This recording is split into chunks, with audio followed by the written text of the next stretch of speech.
Coisa Sim. incrível a história do Marechal Rondon. Bizarro, Né? né? Ele foi indicado, por exemplo, por Albert Einstein ao Prêmio Nobel, para você ter uma ideia.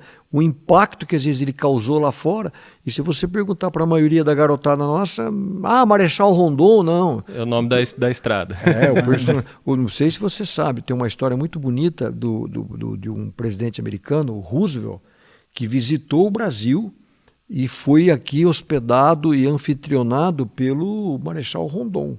É uma história que poucos também brasileiros conhecem, porque havia naquela época, olha que coisa interessante, havia naquela época um rio, que se você pegar os mapas antigos do Brasil, se chamava Rio da Dúvida, porque eles não sabiam aonde que esse rio desaguava, só para você ter uma noção.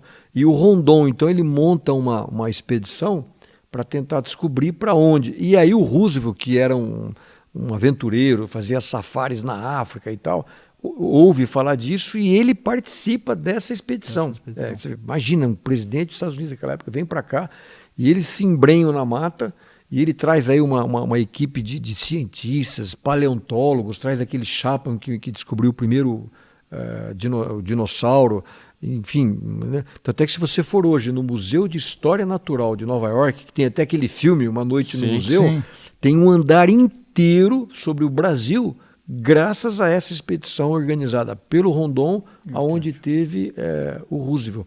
E é interessante que, por exemplo, no meio dessa viagem, eles vão morrendo, a canoa vira, eles ficam sem alimentos, e num dos momentos lá a canoa vira e o Roosevelt tem uma fratura exposta do fêmur, e naquele momento ele fala, olha, eu vou tomar aqui essa morfina que eu tenho, mas eu quero que você continue a viagem e salva o meu filho, porque ele estava com o filho dele. O Rondon fala, não, de jeito nenhum, vai junto com a gente aqui.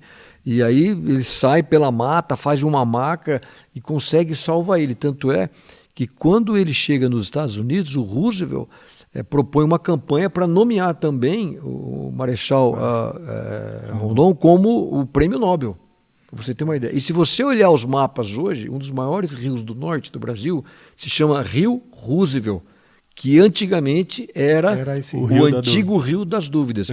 E passa, inclusive, numa reserva indígena dos Cinta-Largas, que se chama Roosevelt, que falam que é uma das maiores reservas de diamantes do mundo. Então, estou contando um pouco da história do que é esse Brasil, dessas coisas. E se você for hoje lá em Nova York, tem o Clube do Explorador, que são assim os grandes personagens dos últimos 300 anos, que foram os grandes descobridores. Então você tem lá o Ronald Amundsen, o cara que descobriu o Polo Norte. Você tem lá o Edmund Hillary, que foi o cara que escarou o Monte Everest. O cara que descobriu a nascente do Rio Nilo, o Lago Vitória. E lá é uma escadaria assim de mármore, tem os umbrais assim das portas onde estão gravados esses nomes, folhado a ouro. E lá você vai encontrar o nome do Marechal Rondon ali gravado. Então,